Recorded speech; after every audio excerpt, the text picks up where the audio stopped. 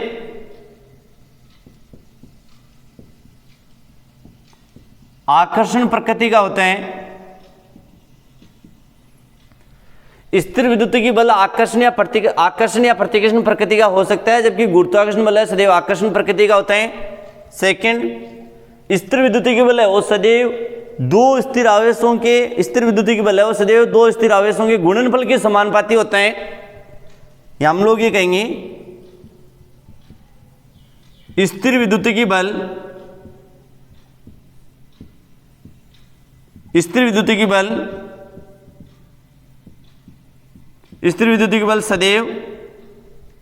सदैव दो स्थिर आवेशों के गुणनफल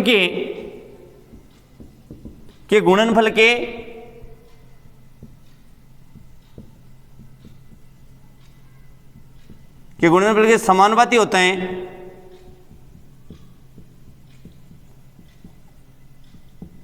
यानी स्थिर विद्युतीय बल सदैव दो स्थिर आवेशों के गुणनफल के समानुपाती होते हैं। यानी हम लोग इसको ऐसे कहेंगे F समानुपाती Q1 Q2, जबकि इधर गुरुत्वाकर्षण बल है वह सदैव दो पिंडों के द्रव्यमान के गुणनफल के समानुपाती होते हैं। हम लोग कहेंगे गुरुत्वाकर्षण बल सदैव दो पिंडों के द्रव्यमान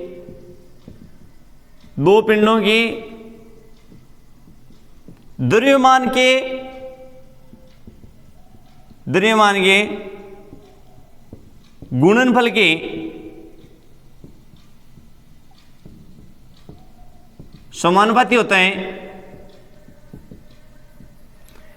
गुरुत्वाकर्षण बल है वो सदैव दो पिंडों के द्रव्यमान के गुणनफल के समानुपाती होता है, अर्थात इसको हम लोग कहेंगे F समानुपाती M1 M2। ये इसके पश्चात हम लोग इसको डायग्राम दोनों को इस प्रकार समझ सकते हैं, जैसे ये Q1 आवेश है, ये Q2 आवेश है, और इनके मध्य दूरी r लेकर के स्थिर विद्युतीय बल को समझ सकते हैं। और यहाँ पे दो पिंड, एक पिंड का द्रव्यमान M1 मान सकते हैं, दूसरे पिंड का द्रव्यमान M2 मान सकते हैं, दोनों r दूरी पे रखे गए, इनके मध्य लगने वाले गुरुत्वाकर्षण बल को इस प्रकार से समझा जा सकता है। तो कहने का अर्थ हुआ कि स्थिर विद्युतीय बल है, यदि Q1 आवेश धनात्मक है और Q2 आवेश ऋणात्मक है, उस कंडीशन में इन दोनों आवेशों के मध्य जो बल लगेगा वो आकर्षण प्रकृति का होगा।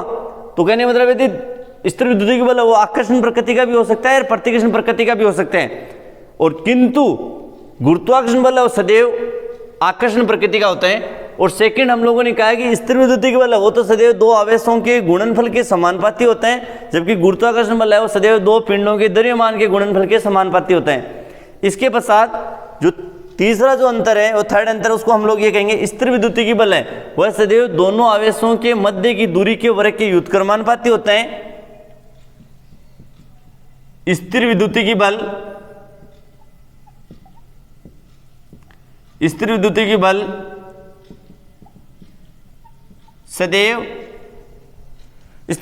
सदैव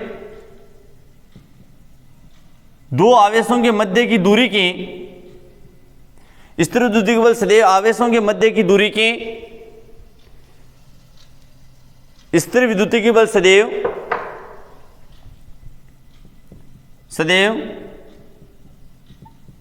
आवेशों के मध्य की दूरी के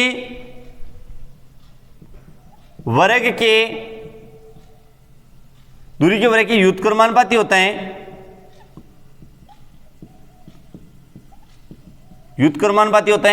यानी F व्युत्क्रमानुपाती 1/r², इसे कह सकते हैं। और गुरुत्वाकर्षण बल है, ये भी जो गुरुत्वाकर्षण बल है ये भी सदैव दो पिंडों के मध्य की दूरी के वर्ग के व्युत्क्रमानुपाती होते हैं, यानी F व्युत्क्रमानुपाती 1/r² कह सकते हैं। इसके पश्चात फोर्थ जो अंतर है वो ये स्थिर विद्युतीय बल है, वो फोर्थ जो अंतर है उसको हम लोग ऐसा कहेंगे कि स्थिर विद्युतीय बल